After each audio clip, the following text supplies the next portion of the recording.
Welcome to today's program titled Securing the Invisible, Protecting Trade Secrets in the Age of Oversharing. All participants are in listen-only mode.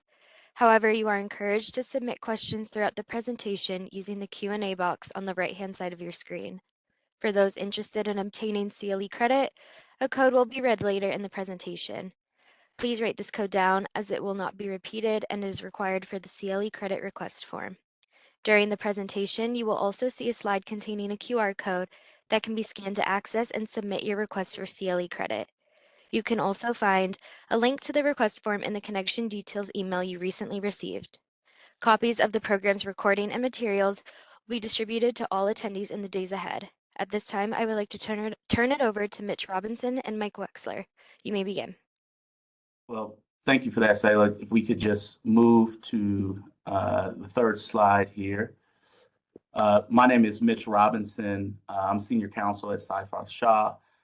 Have the pleasure, who I'll let introduce himself, of being joined today by the head of our non-compete practice here at the firm, who is a colleague and also has handled this stuff as part of his bread and butter. Both of us practice in this area a lot, and so excited to talk with you today. Michael? Good morning, or I guess depending on where you are, good afternoon. As Mitch said, Mike Wexler, glad to be here. I chair our trade secret non-compete computer fraud group nationally, and we have an extensive group of practitioners in the area, and I've been practicing this area for 30 plus years. And it's a pleasure to be here. We've done a lot of work in obviously trade secret space, but also the AI space and all these related areas. And it seems to be a good time and a good topic to talk to folks about because there's so much going on. I don't think there's a day that goes by you can't watch the news or the financial news, and there's always something about AI, and there's also something about someone doing something not so nice with taking information or some lawsuits being filed. And it's a technology world we live in, and we're just glad to be here today to share some information which will hopefully be helpful to you. Absolutely. And if we could just sort of move along here on the slides. I mean, let me frame, Michael, because we're going to have a conversation today, the two of us, sort of about some of our war stories, a lot about the environment we're in, but I thought it would be helpful just to frame where we are. And you sort of alluded to it. I mean, we are in very, very sensitive times. I mean, it's technological advancements across the board. We're seeing literally trillions of dollars of investments in AI. One study said that by conservative estimates, somewhere around $1.4 trillion is being spent on AI investments just this year. We're seeing verdicts and exposure that we haven't seen before in our world. There was an $81 million aerospace verdict recently. There was another verdict that was for $59.4 million with injunctive relief in a med device case. We are in times where the implications of trade secret loss and frankly, the implications of those that are wrongdoers are significant, perhaps even more than ever before. If we could just go through the agenda today, we're going to focus on the how. Okay, how does this happen? How do trade secrets unintentionally get exposed online? We'll focus on training. Essentially, how can you prevent at your company, for clients you represent, trade secrets being divulged, litigation starting. We'll talk about tools, strategy, and response protocol. So what happens when you find a breach or you learn of a breach? How do you handle it? Then we'll talk a little bit about the internal responses that we have seen to be helpful, containment tactics, and then lastly, we'll go through some case law. We'll talk about cases throughout, but we'll go through some cases that we think for us stand as the highlights of where we are in this moment. And then lastly, we'll do a question and answer and closing remarks. I will say, if you have any questions throughout, please do not hesitate to ask those questions. We'll address them as is. This is going to be as informal as possible. We want this to be engaging for you. We think a lot about this topic, as you probably can guess, considering that both of us spend a great deal of our practice on it. We can just go to the next slide. Next. So, oftentimes when we get a client in, the main thing that we hear a lot is, hey, someone stole a trade secret. And Mike will tell you, and I'll tell you, that the first question we have is, okay, what are you alleging is the trade secret? This is a really interesting quote that we took from a case from 2003 that I think spells it out really clearly. A trade secret is one of the most elusive and difficult concepts in the law to define. And here's why, if we just go to the next slide. A trade secret is confidential information, not generally known or easily ascertained, that has independent economic value in part because it is being withheld, and it is also subject to reasonable efforts to maintain secrecy. Mike, maybe we can talk about this a little bit, because a lot of times people think of, and it's even more complicated now, and we'll talk about it a little bit more. A lot of times people think of a trade secret as just something that you hold valuable. But more often than not, and we're seeing this in litigation, and we deal with it with clients, things that are held valuable, if there's not proper protections, aren't going to cut it when you go to court in most instances. Mike, you have any views on that? Yeah, that's a great point, Mitch. It's funny, we talk to clients and clients say, oh, it's a trade secret. Well, what is? Well, our client list is a trade secret. Oh, who our customers are, what we charge for pricing for things. But then you start, getting into the detail around that, because when you allege, for example, a trade secret claim in court, you have this high burden to prove that something's really a trade secret, which is what Mitch was describing a moment ago. And we start to find out, well, do you actually take measures to protect your client list? We go to your website and we see, oh, look at that. You have a list of your clients on your website. Well, that's not a trade secret. You're publicly disclosing it. They say, oh, my pricing is a trade secret. And you say, well, wait a minute. You have a price guide sitting right there, online, or you hand them out in, I guess, old fashioned a catalog, right? And you say, well, no, just because you think something is confidential and your trade secret, it may not be. And so, one of the things that we find a lot is that we will work with clients and we'll do an audit, and we'll go through, we'll figure out what is actually a trade secret. I know we're going to discuss more about audits, soon, but we try to figure out what actually is a trade secret. What does it meet the definition? What protections are you taking? All those things, and then you get the involvement of different laws. So we have federally Defend Trade Secrets Act and case law around that, and how federal courts and statutes have defined what a trade secret is. And it's actually a little different. And then you look at, for example, in the states, you have 50 states. Well, there's a thing called the Uniform Trade Secrets Act, and we'll talk a little bit about that too. But the Uniform Trade Secrets Act, it's not uniform in every state, meaning that many states say they've adopted the Uniform Trade Secrets Act, but when you go look at their statute and you go look at the case law around it, you see, well, there's little nuances and differences there. And then you get, for example, some states that they conflate confidential information and trade secrets, because we'll get a situation where someone says, oh yeah, it's my prices, my customers, whatever. It may not be a trade secret. It might be something that's confidential, but something that's confidential is different than a trade secret. Trade secret, you got a higher burden to show all these things that Mitch just talked about a second ago. And then some states it gets conflated where, for example, in California, we tend to see case law that conflates it and basically says confidential information is, you've got to kind of prove it's more like a trade secret rather than just confidential information. So, Mitch raises an excellent point. What constitutes a trade secret?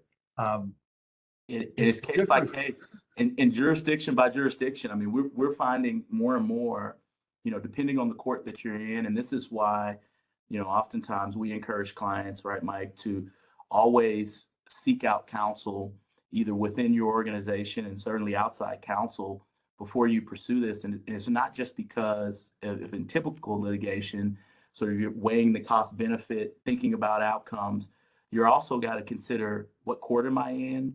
What, to your point, is the law of the land, and how would you allege a claim? Which state are you in? What are the covenants that are contained? So there's a lot of considerations if we could go to the next slide, what makes our area, I think, particularly interesting right now, and I know a lot of people are keyed in on, is AI. And we are finding more and more that organizations are spending an incredible amount of time, as they should, thinking about AI for their institutions. And so we thought it would be very helpful to lay out some examples of how we are seeing trade secrets implemented in AI. The first is proprietary AI models and algorithms. Um, Oftentimes you see these contained AI models for systems within an organization, and there are literally programming that's put in place, a subset of data that's put in place. All of that is proprietary, and how that functions is proprietary. Specialized training data sets. We are seeing companies with training, with development, that are using AI to develop technical training facets that are proprietary, certainly, to that company. Hyperparameter tuning methods. This is enhancing techniques. Frankly, this has been in the workforce even before now, but it's being enhanced recently. Decision-making processes and outputs. Most of you are familiar with this in the autonomous vehicle safety space. And then negative know-how. This is an important one, and it's one that oftentimes is overlooked. As important as AI is, what's equally important is that those tools are getting fine-tuned. And so a lot of organizations now are implementing experts that are focused on making sure that the trash is out of the system, fine-tuning efficiencies. And then, of course, it's the inputs, parameters, and prompts. If you go to the next slide, we thought it's always helpful, right? And most of us here deal with these industries. And so we wanted to spell out in this graphic some of the places where you might see AI being used today that you might not think about. Would encourage you, as you were going through your practice, to think about, in these industries particularly, if there are things that your institution or the clients you represent are doing that maybe don't protect this information, and walk through that. Mike, you and I were talking the other day, really on this topic, right? About, as companies are advancing AI models, some of the things, just stepping back a moment, because I sort of talked about, hey, how is AI utilized, and what are the trade secrets there? Some of those first steps. So if you got a client, Michael, let's say I'm one of your clients, and I go to you and I say, hey, I'm looking for autonomous driving, and I want to use AI, and I've got this team that's creating it. What are some of the things that I should do to shore up the fact that it's a trade secret? Sure. Great question, Mitch. As you know, some of the things that we need to do is to identify what the trade secret is and put pen to paper. And I know that sounds kind of basic and old school, but for example, in California, when we're in a trade secrets case, part of the California statute requires you to identify trade secrets, and the practice is typically that you will reach a point, typically, it could be early in the case, could be later in the case, before trial, where you got to actually define exactly what your trade secrets are, chapter and verse. And a jury may be submitted, part of the jury instructions, an entire spreadsheet and list of what the alleged trade secrets are to determine if those are trade secrets. So one of the things we say to people is, well, what is your trade secret? And they say, oh, it's all my technology about this. I say, well, that's great, but we actually need to understand what it is precisely. So, we want to identify that early on. When we talk to clients and you have this interface with AI now, one of the biggest things that we need to understand with the client when they say they want to use AI is to say, well, what kind of AI are you talking about? What is the AI agent is a term that's typically used. Mm-hmm. And some people say, what do you mean AI agent? And say, well, there's different kinds of agents, different kinds of AI programs. And so you talk about some kind of AI that's one agent is a reactive agent, and that's an agent that essentially responds to a question. You have other agents that are based upon models, and they actually track things that are going on in a particular environment. You have AI agents that are public. The public, they have a memory. So you go in and you ask a question, for example, in like an AI program, and whatever you ask can be part of the memory, and it tracks those things and it builds on it. Well, that's a huge issue if you're talking about, talking to a client about some kind of technology, and they think they have a trade secret, they want to have a trade secret, they want to use AI. In a business situation, you actually need a restricted AI agent that doesn't, that it can keep things in memory, but it can't let them outside the organization. It can't build its database to the general public. Right. That's a big problem. So you potentially need AI that is, it could be purchased, from a company, or it could be designed for your company, but we will typically recommend it needs to be something that's restricted and solely within your company if it's something that you're going to be developing technology in and you don't want to get it outside the company. So, the biggest things we ask, what is it, right? Mm-hmm. How do you want to use AI, for example? What type of AI? And then we talk about ways to also track that and protect it. And we talk with a client about, are you going to use software to monitor your systems?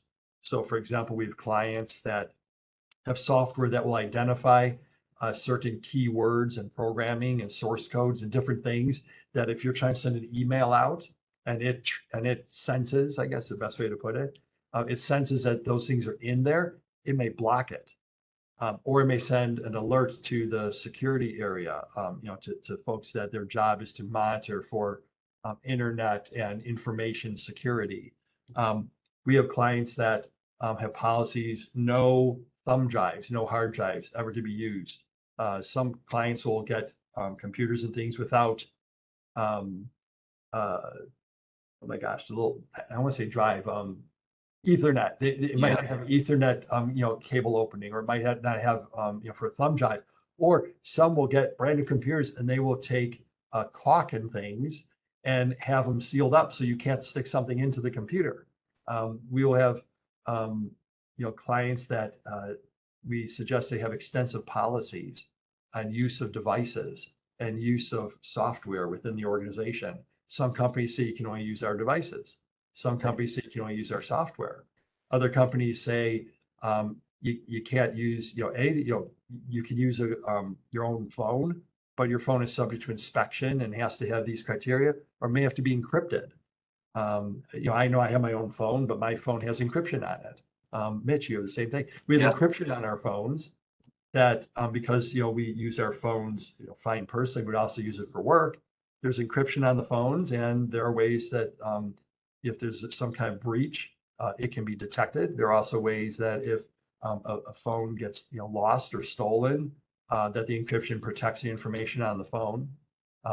So those are all things that we talk to clients about when they bring us a problem like Mitch described earlier. So what's interesting about that, Mike, and I was thinking about it, and since we're talking about AI, and then we'll go to the next slide. You're absolutely right. I was thinking about like hard drives and how, like, even in our practice, right, it used to be you would stick in a USB that you would buy at Staples, and you could save a document, and then if you needed to, you could work on it from home. And eventually, because of practitioners like us, organizations and companies realize maybe that's not the best way to go about practice. Well, now we're sort of dealing with that again. I mean, there's been all of these instances of, and I think this is an instance where our practice has to get ahead of the game, because there is a generation of our workforce that is utilizing AI in a much different way than the two of us utilize AI as we were learning in this profession even. And they are feeling very free to go with questions that arguably are proprietary onto an open net that is collecting this data and is utilizing it, or uploading documents maybe on their personal computer that they don't even understand, are now out in the universe that's collecting all of this and aggregating it to give surer and more correct answers. Mitch, when was the last time you had a case where someone pulled up their car, They pulled up their Chevrolet Impala. They opened the trunk in the loading dock and they put in 20 boxes of stuff. Yeah. I haven't had one of those cases in a million, doesn't, a little it banana doesn't, review, but it doesn't exist anymore. Yeah. Yeah. Yeah. And so it's an interesting, and we'll go to the next slide. Yeah. So, you know, Mike touched on this already. So there's what's called the Uniform Trade Secrets Act. And what we will tell you is that while most of the states have adopted this in some form, they are very different. And would caution anyone here, if you were to Google this or actually put this in AI, it might tell you, oh, the Uniform Trade Secrets Act has been adopted pretty much by all states with the exception of New York. Would caution you to accept that as the gospel because it is not. A lot of states have a lot of nuance to it, and particularly when it comes to misappropriation of this information, what's required for the misappropriation is also different. And so, Mike already touched on this. There's no reason to belabor the point because there's some other points we want to get into, but I would very much caution you to not assume that if you got a Uniform Trade Secrets Act that's adopted by your state, that it is part and parcel accepted fully by that state. Look at the statute, would encourage you to look at some of the case law, but we'll go to the federal law, the Defend Trade Secrets Act, which we've also talked about as well. Here, you'll see that this goes to, again, that standard that Mike and I have been talking about, the unconsented disclosure of a trade secret used for improper means to inquire the secret at the time the person knew or had reason to know that it was a trade secret. Now that know or had reason to know, Mike, we've touched on this a little bit, and we're going to touch on it a little bit more because it's so important. But oftentimes, after we talk to a client about, hey, what is it that you're alleging is a trade secret? The secondary question that we ask, or I find I oftentimes ask, is what have you done to ensure that this remains a secret? And it is always surprising to me. You know, you use the example of somebody taking out the box of confidential documents and throwing them in their trunk. From a digital perspective, how often we find that someone can go on to the network, which has sometimes hundreds of thousands of people on it, and if they navigate enough, they could find that secret sauce. You know, I'm here in Atlanta, so it would be akin to finding the secret sauce for Coca-Cola. There are many companies that are not doing maybe what they should be doing in protecting that information internally. We'll get into this a little bit, but Mike, I'm sure you have a little tidbit you want to share there. Yeah, I'll say two things. One, the ostrich defense doesn't work. Yep. And I say that in response to the new or had reason to know something is a trade secret. You can't put your head in the sand and say, I didn't know. And one of the reasons that that doesn't work is if an organization is using proper methods to protect its trade secrets, then the people, and we'll talk about this momentarily, but the people who take things and do improper things with them, there's no way they can say they didn't know. Right. And why is that? Well, because when you protect information, you do things like, number one, a computer, the sign-in. If you have a business and you are supplying either a computer to get into a network or you're supplying the network and people use their own computers to sign in, right there, first page, you have right up front, it says, hey, you're going into our private network. This has our confidential information in it, and you agree to keep it confidential and follow all the rules and everything else. And the only way to get through that is to click through where you say, I agree, I agree. Mm-hmm. You have periodic training. You know, you may have new employee training, but you also have a training, like let's say, you know, every year, every other year, you know, whatever, maybe even every 6 months, but you have training for your employees that says, hey, this is how we keep things confidential. We have a clean desk policy. We don't leave things on our desk. We leave the cabinets locked. We limit access into our facility. We have a sign-in that when someone comes to the facility, they sign in. If we bring someone into the facility, it could be a client, it could be, I mean, sometimes competitors, you know, it could be anyone. They potentially have to sign a non-disclosure when they walk in that says, hey, what you're about to see and what you're about to talk about here, that's confidential stuff. Right. You want a legend. You want to mark things confidential. Can't tell you how many times we get folks that they don't put on a document, a simple legend that says confidential, trade secret, or internal use only, or don't publish, don't reveal this publicly, whatever. I could give you 10 different forms, but put it on there, put a legend on there. You should always have a policy with regard to protecting your trade secrets, And, confidentiality. Sorry, Mitch. and Mike, what you're talking about, I mean, I completely agree. And I was just thinking, this is why it's important. And both of us say, if you're a company that has very particular trade secrets that make you unique in the marketplace, it is so important that you participate, and I encourage a lot of companies, particularly those that are larger, to engage a firm to conduct an audit, because it is far too easy what you're talking about. I mean, we are very aware, when you're in the practice, a lot of the people that are on this call, the clients we represent, they're busy trying to make money for the company. They're not necessarily thinking about, hey, are we doing everything we need to? So if someone is a bad actor and we have to call Mike or we have to call Mitch and they have to go to court to defend that trade secret, there's no question about what we've done.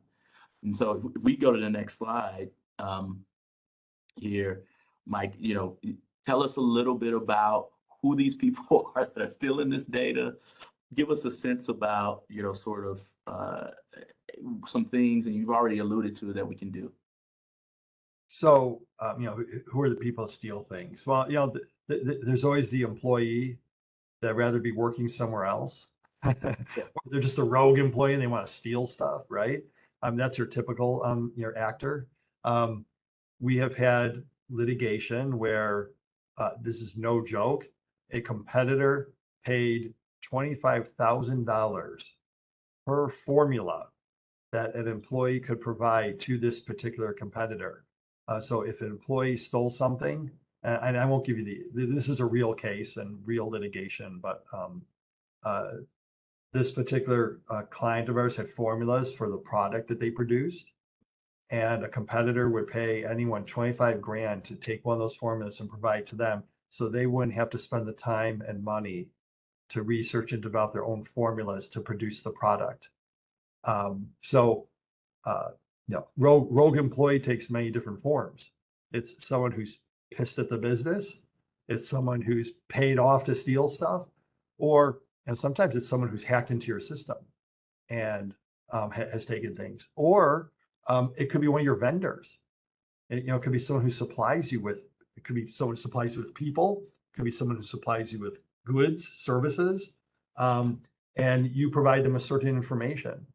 We have clients who will literally, they have a formula for producing something, and they'll have different suppliers provide materials, and those materials come in unmarked containers.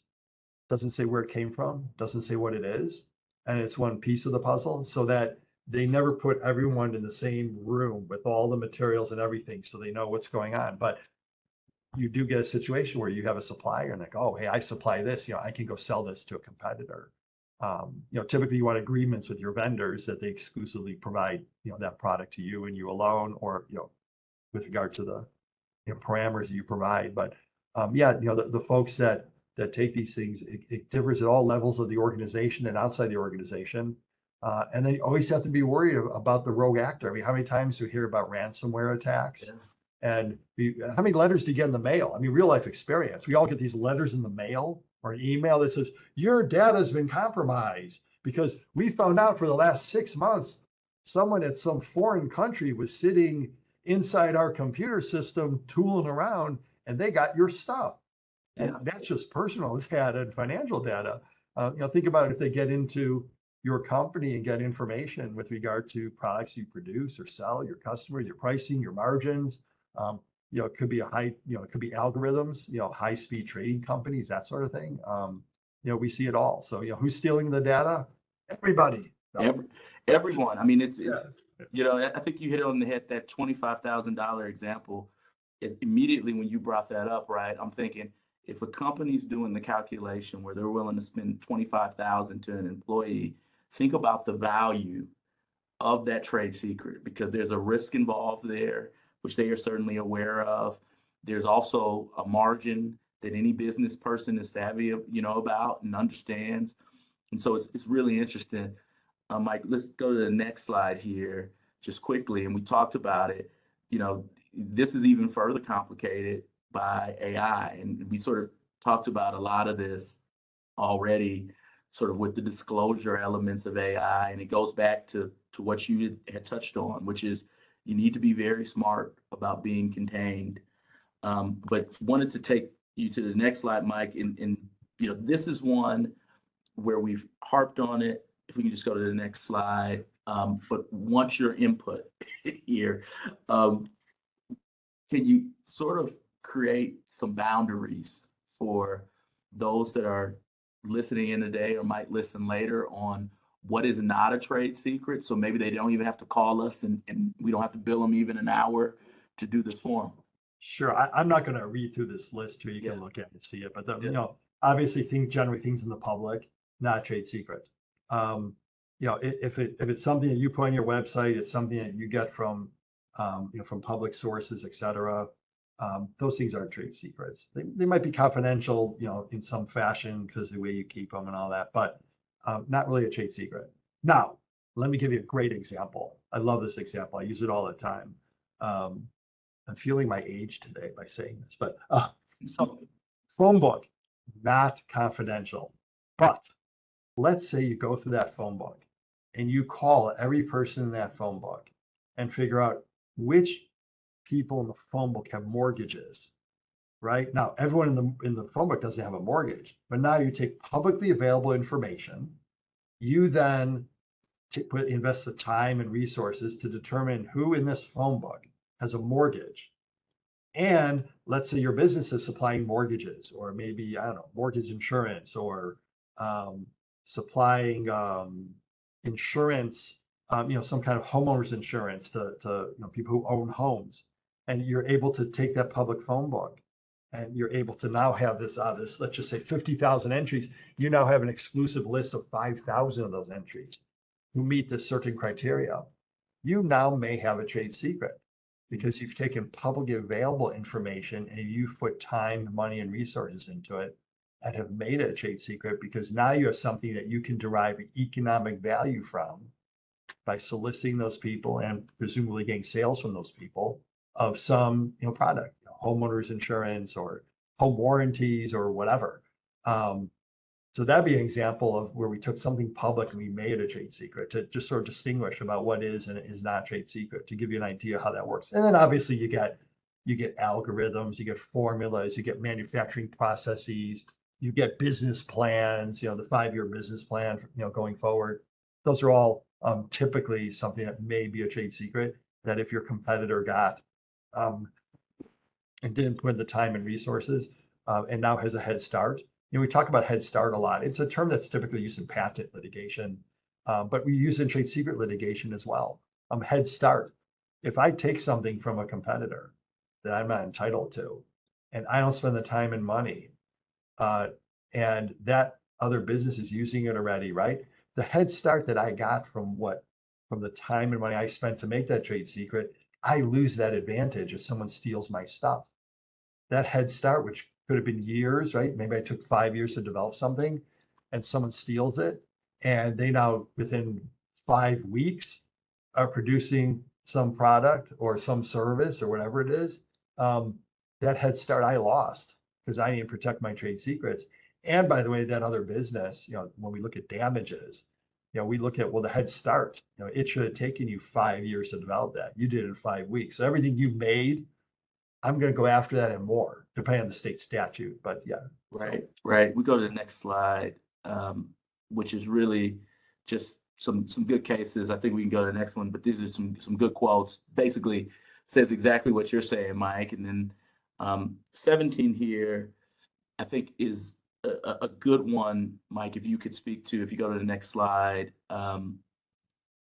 level of security. And so I guess Mike, I'll tee this question up because I think about it a lot, right? And we get it from clients a lot. It's how much is enough, how much is maybe too much, because you don't want to lock up your security system. You use the encryption on our phones, right? And there have been moments, I think for both of us, where at certain times to access certain information, you spend more time trying to go through a 4-level encryption than to get to it than you might just viewing the document. And so can you give us here today, obviously every situation is case by case, but generally speaking, what's the level of security required to maintain your trade secret? Yeah, and that first line, it's not absolute secrecy, and you don't have to go crazy, right? Now, I will say,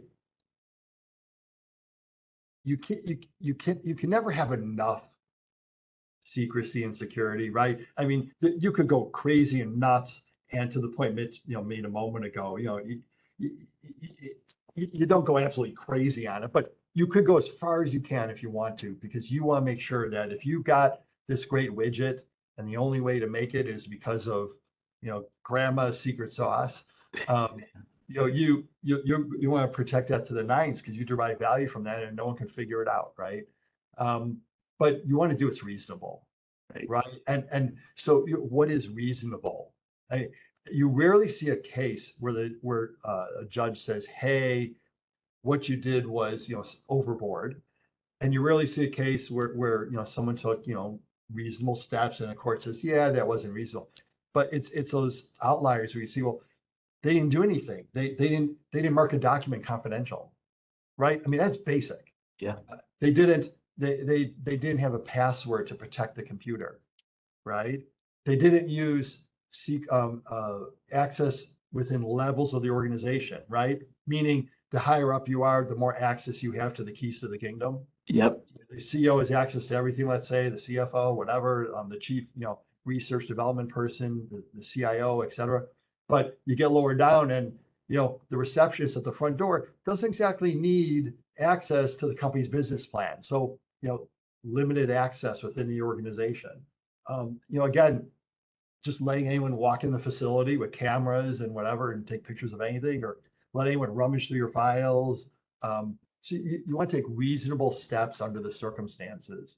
And we know from court cases around the country, we know that if you're not doing some of these basic things, well, then you're not taking reasonable steps. I mean, it's that simple. Right. It's the old analogy, right? If you have an object or an item that you really care about and you don't clean it and manage it and take care of it, it's suggestive of, what you think about that particular thing in your life. And so it should translate certainly to those trade secrets that are the lifeblood of a company.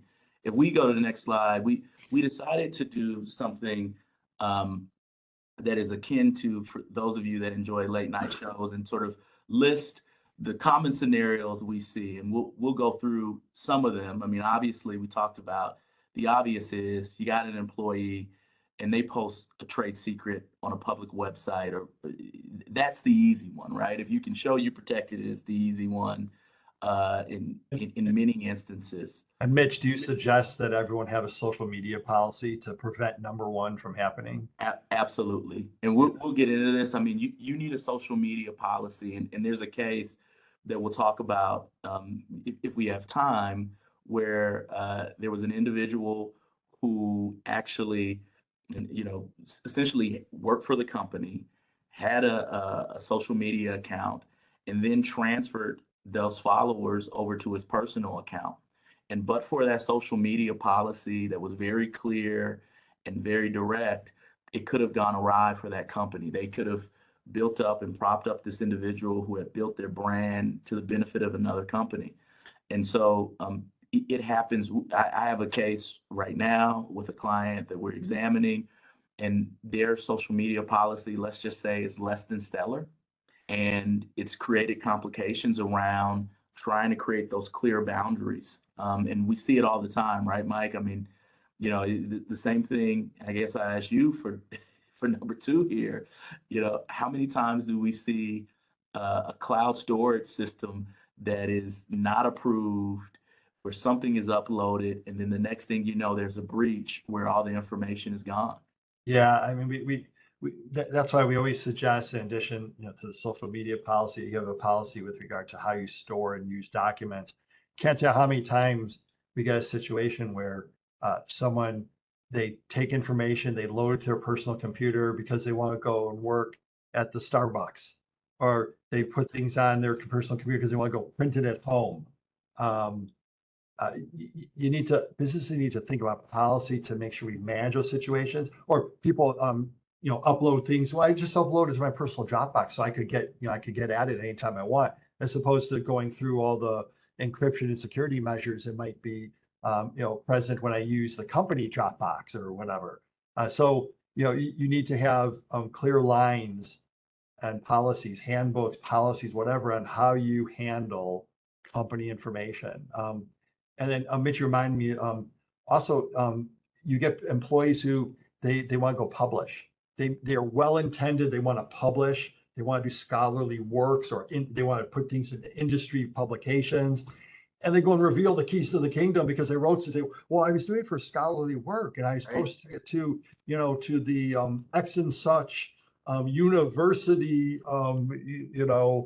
publication on X industry, and I thought it was a good thing, and it make the company look good. Well, they just revealed all kinds of stuff.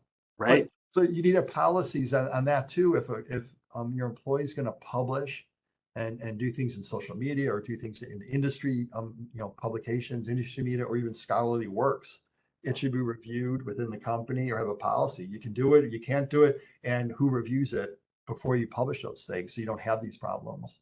Yeah, and Mike, not to go through all of these, but number 5 goes exactly with the cloud. I mean, we're talking about the return of devices. Oftentimes, I have one phone, maybe I should have two, but I have one phone that I keep everything on. But oftentimes you'll see someone who has 2 devices, and they have bought the device, but they have all their company information on it. And the company doesn't do a wipe of the device. They don't do any of the imaging of the device, their computer. I mean, I can't tell you, one of the steps that I find is often missed is employee leaves. You have some suspicion that maybe they're going to go to a competitor before their non-compete, if they have one, is done, and there's no imaging of their laptop. And so there's no imaging of their email. And that laptop is then passed over to whoever their replacement is, and now the data is compromised. To put that in very real terms, to talk at a very high level about it, it makes it incredibly difficult for folks like us to then go to a court and authenticate the data that's existent.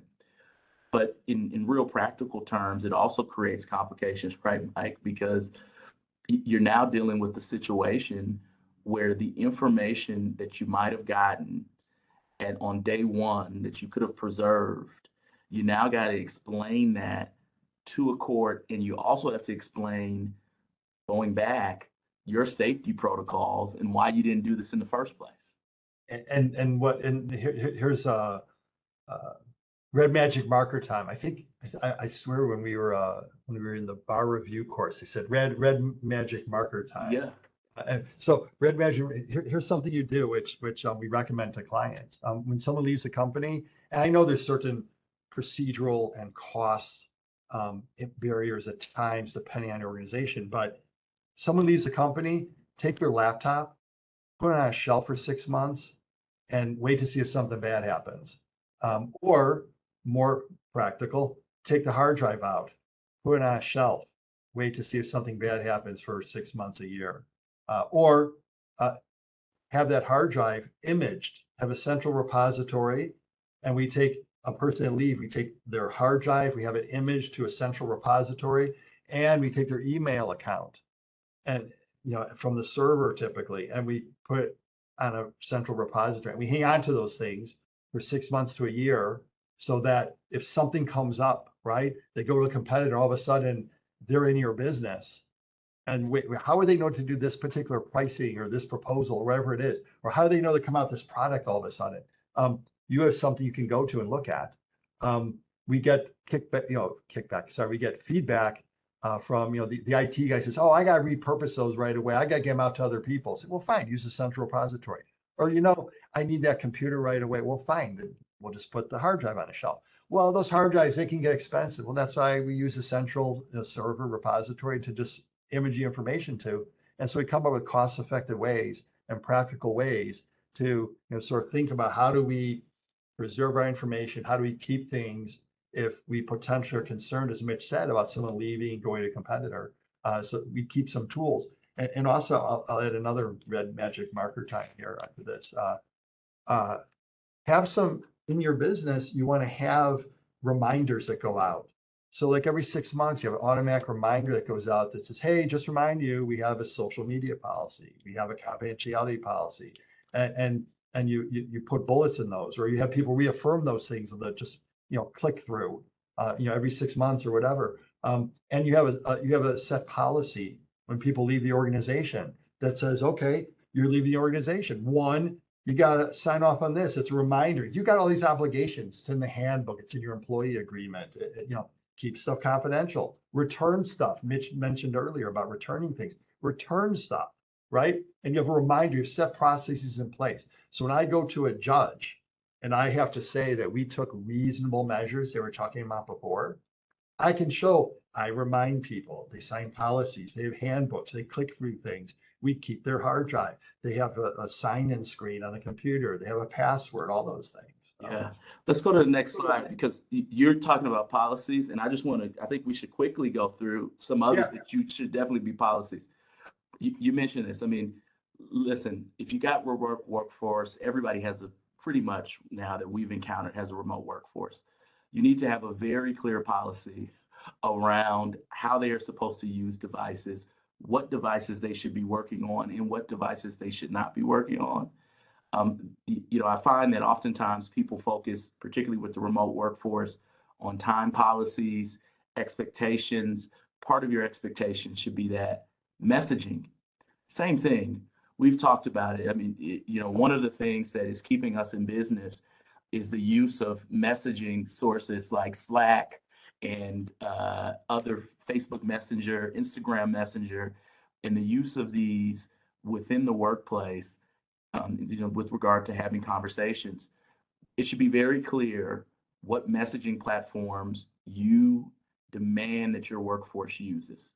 And that should be tied to a technological policy that Mike talked about earlier, which focuses on which ones do we have in-house that we are approving, that we are safeguarding, that our technical team is monitoring.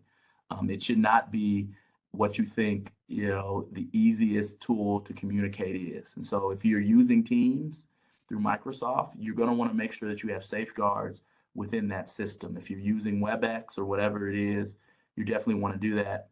And then security measures, cybersecurity breaches, and this is an entirely different session. We could go on, Mike and I could talk about that for some time. But if there's a cybersecurity breach, you should certainly immediately react. You shouldn't just sit on the sidelines. There's a number of reasons why you should do that, not just dealing with a trade secret divulgence, but also in terms of protecting privacy. But reaction is very important. And then if we go to the next slide, just quickly, there's 12 here about transcription, which we'll talk about, generative AI like ChatGPT. I have a huge concern for clients of mine that what is eventually going to happen is there will be very high level conversations and people will use very educated AI tools that can increase efficiencies that are outside of the system. And in doing so, divulge information that gives up everything within the company. It is very real. Mike, I would love to hear, just quickly some thoughts that you have about it, because I do think we are teetering on, frankly, a workforce that is changing. and that is adopting in a positive way efficiencies. But my fear is that that industry, particularly the AI industry, whilst creating efficiencies, it's evolving so quickly that the securities can't keep up, and also employers can't keep up. And so, if you have any thoughts on that, feel free to share.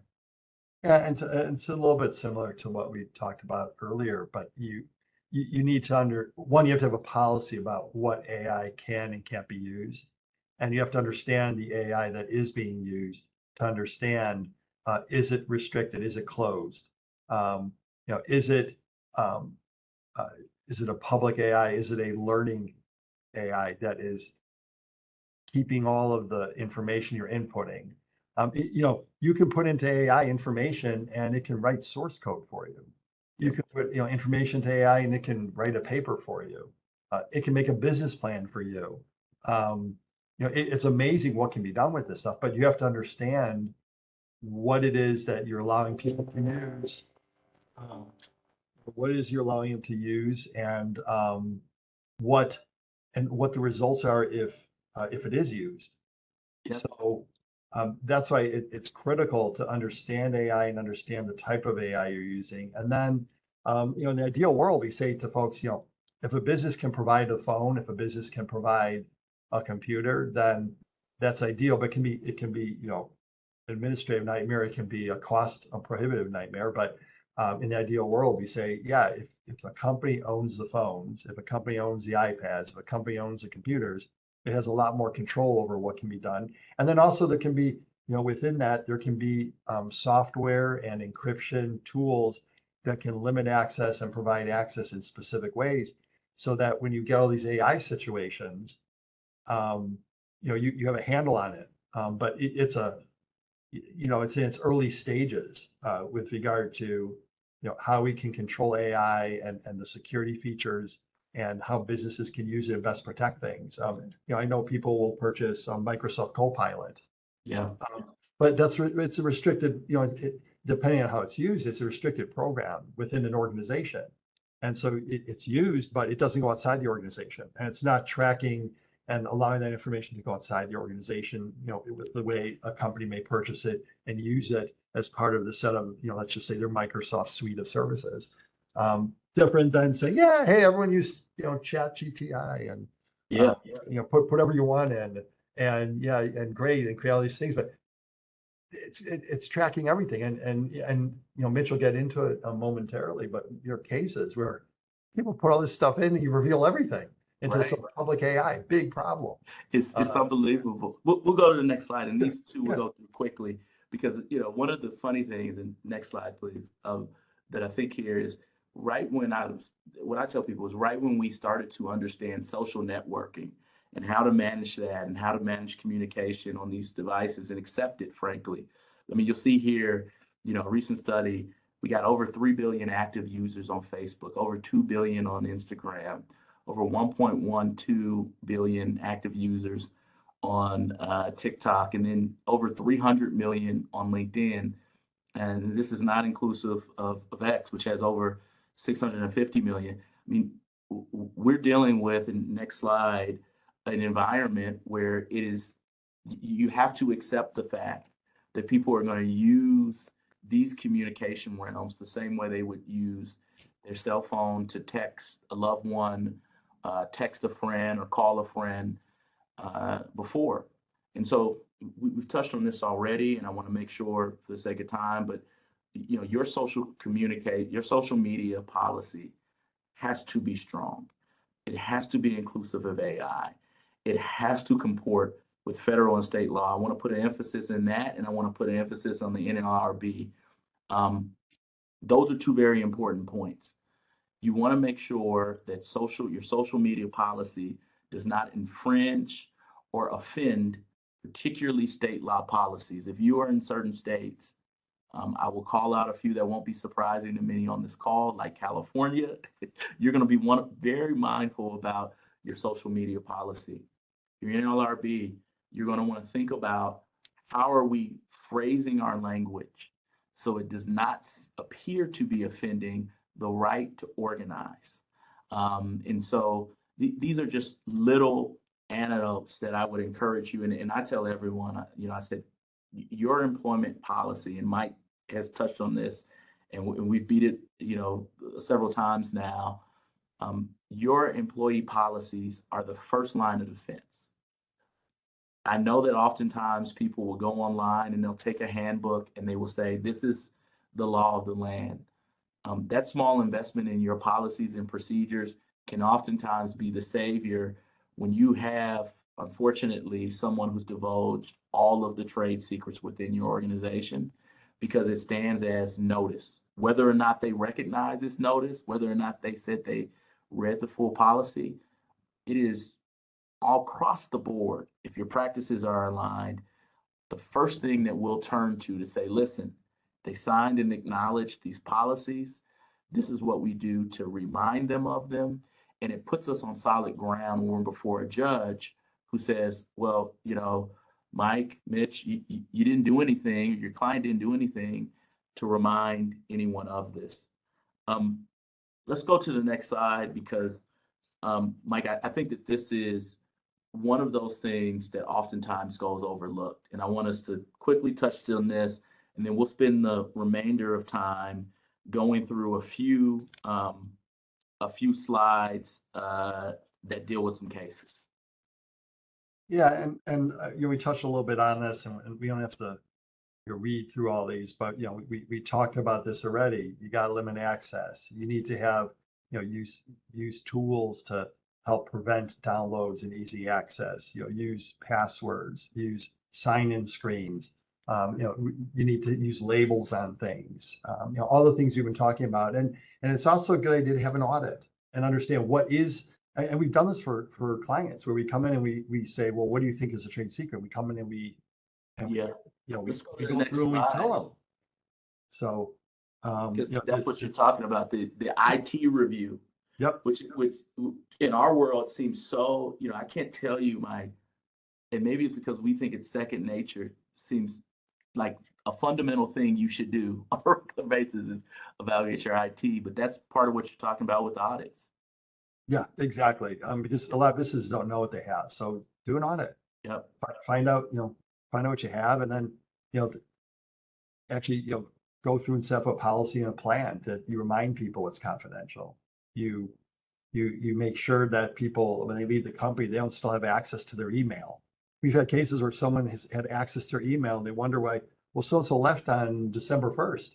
Why were they accessing the computer on December 10th? That could have been for a good purpose.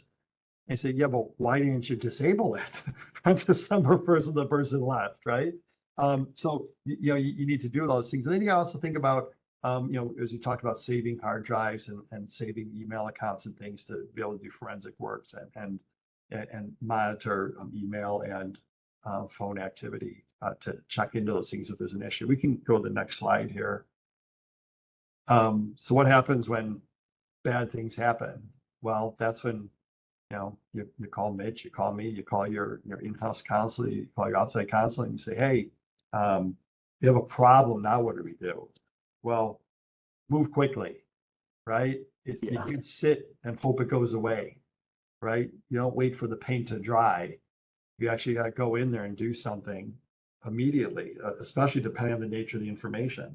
And so, if you let something sit in the public domain too long, and you've done nothing about it, then you're taking information which may have been a trade secret and you're saying, well, it's not a trade secret because you're not taking efforts to protect it, and there's been a disclosure, you're doing nothing about it. Now, if someone does something improperly to make that disclosure, then fine, you go after them. But if you let it sit for 3 months and it's sitting up there on some social media account or whatever, and you do nothing, you will have a situation where, in the case law tells us that if you don't protect it, then you don't protect it. Sometimes people will disclose things accidentally, but other times it's deliberate, it's intentional, it's with malice aforethought.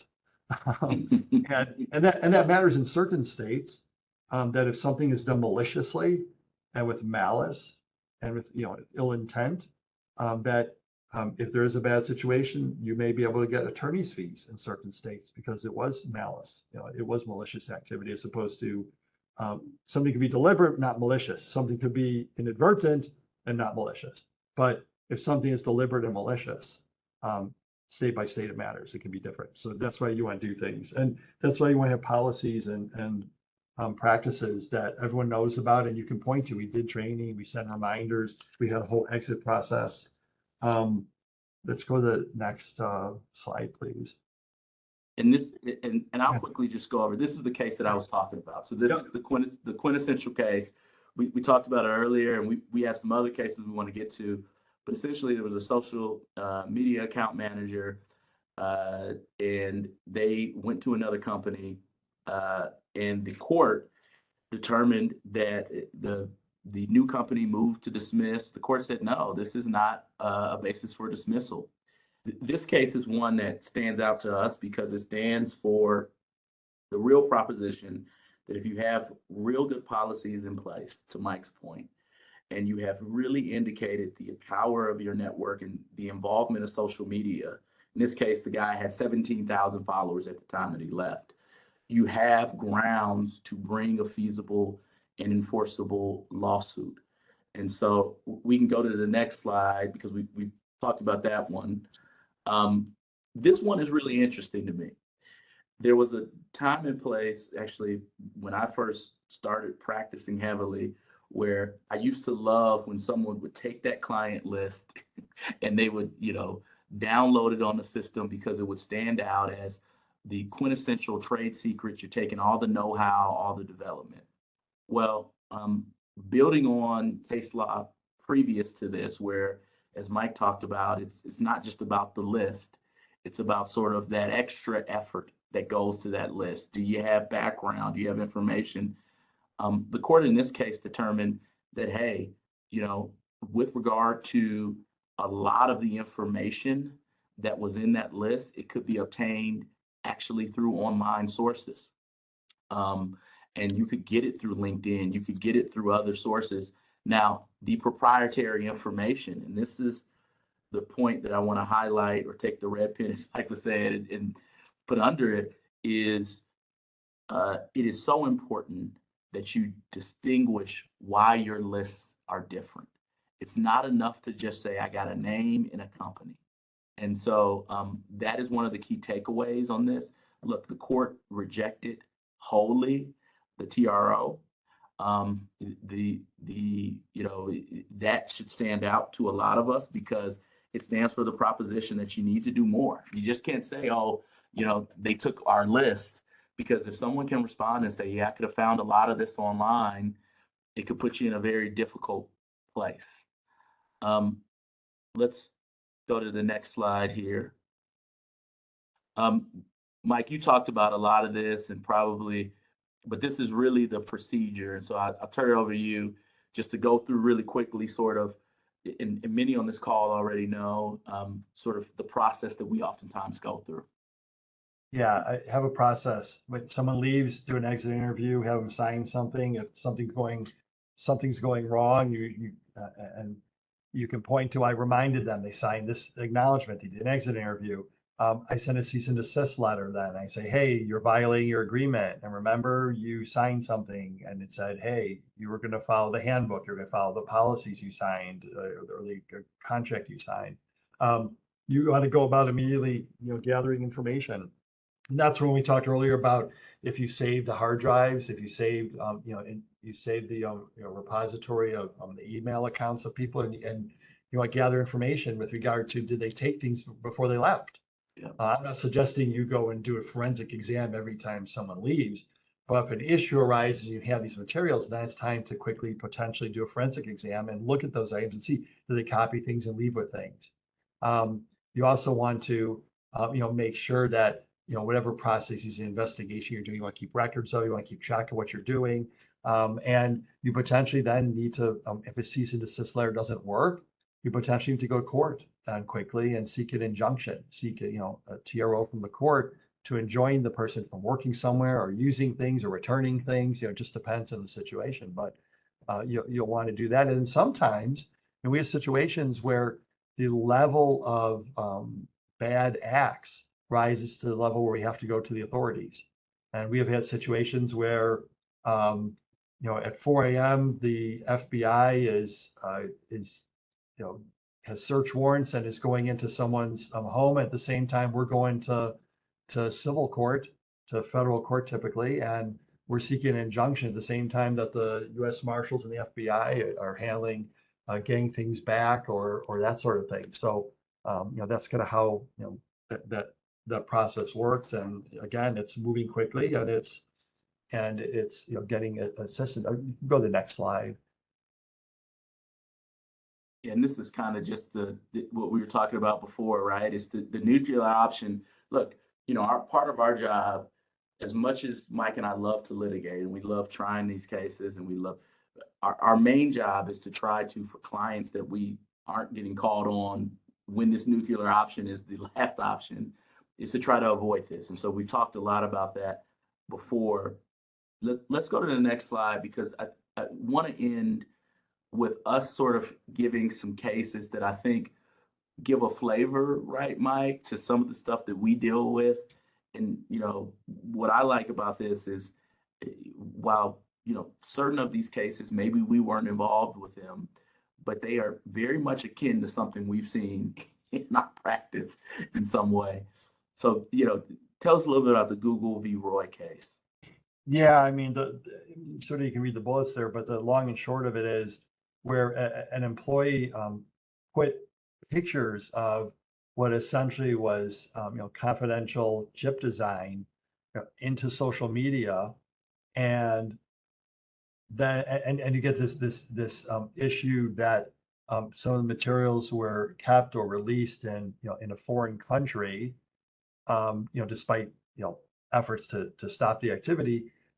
Now you have overseas issues, you have U.S. court issues, you have who gets jurisdiction, who can actually what judge, what court can actually do something for you to take the social media posts down, and to actually enforce it. So it's interesting that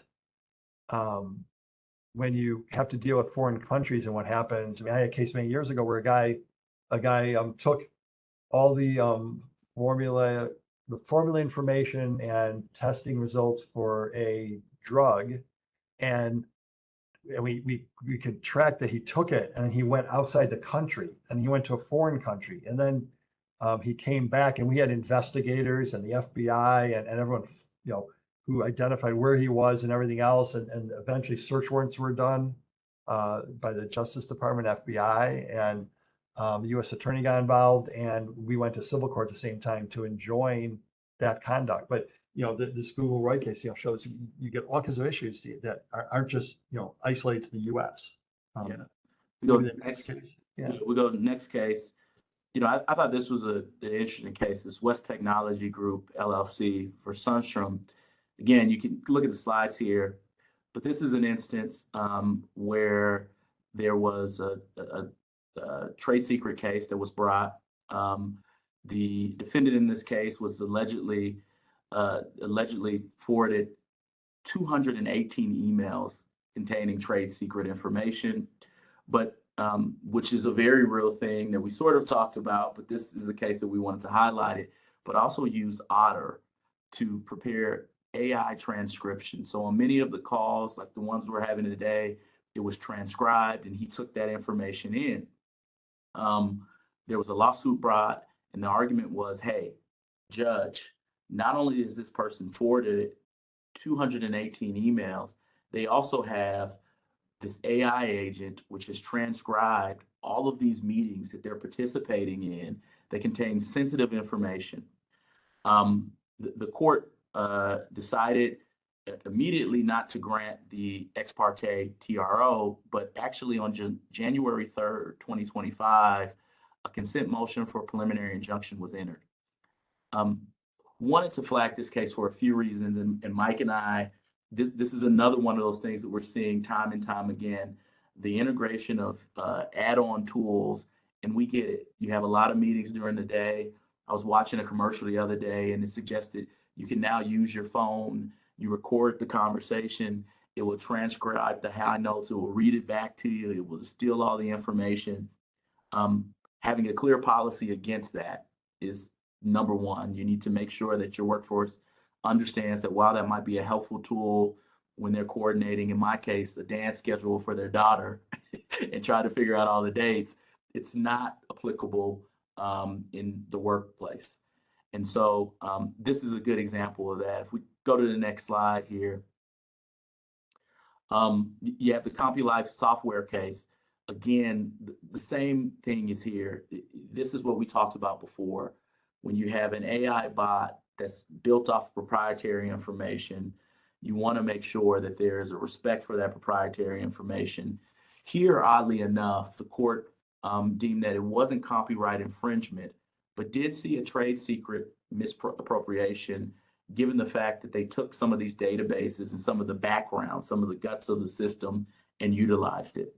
There were additional claims, including false advertisement and anti-hacking, which we could go into, but for the sake of time, we won't.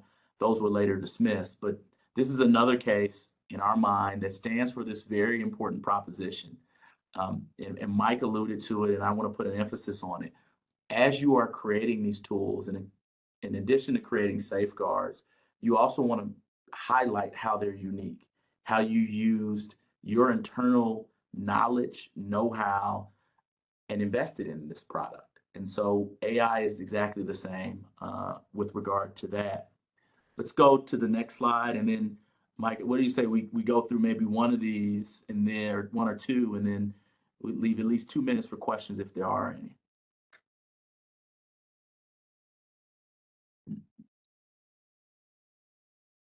I can't hear you, Mike.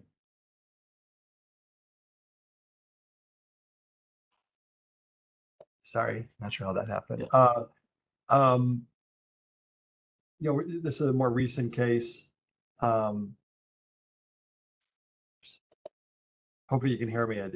Yeah, we can. Weird thing. Sorry. You know, this is a more you know, recent case where your reverse engineering is generally acceptable, but it can actually be a problem. And in the open evidence case, if certain activity where access to information is gained and then reverse engineering is occurring, but the methods that are used to extract the data and information, that reverse engineering, which typically, you know, if I buy a donut and I want to take it apart and figure out how to make it, that's fine. There's nothing secret about that if I can figure it out from just buying the donut and doing that. But if I use, when I interject tools, whether it's bots, scraping tools, things like that, you know, things to extract large volumes of information and large volumes of information, particular orders, that can then become a problem. And that's what the open evidence pathway medical case kind of, you know, tells us, that reverse engineering can run amok, even though it's typically, you know, something that's permitted. Yeah, and we'll go through the next ones. You'll see here. I don't think we have time, or you know, we've sort of given you. If you go to the next slide here, so we, you know, these are some sort of additional cases in the next slide as well.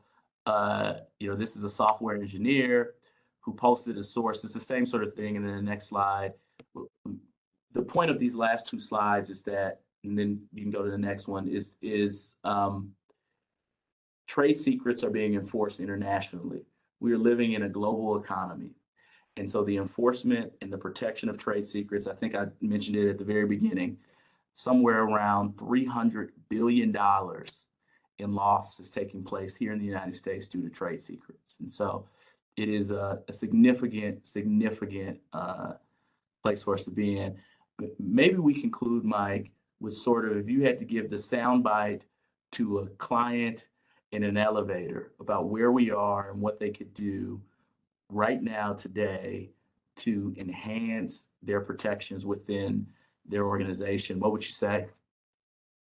I'd say think about how people steal things, have policies in place, use reminders, use legends, and think about what I would need to preserve today that may help me tomorrow. Yeah, yeah. And you only forgot one thing, Mike, which is, you know, also call us if they Call Mitch.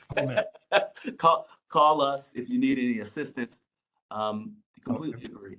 I mean, a lot of this is about making sure that everyone is aware of the policies that are existing within your organization, that you're monitoring. So when things come up, hopefully we're helping you deal with remedial measures rather than having to bring a lawsuit. And then if you are bringing a lawsuit, making sure you follow those steps makes it a lot easier for us to be cost effective in how we are pursuing action. Would be remiss if I didn't invite everyone to get CLE credit for this. I will read the attendance code. It's SS8210. Again, it's SS8210, and you can scan the QR code there to get your CLE credit. Really appreciate everyone for tuning in today. Mike, as always, it's been a pleasure talking about this subject, which occupies a lot of both of our times together. Take care, Mitch. Nice seeing you. Take care.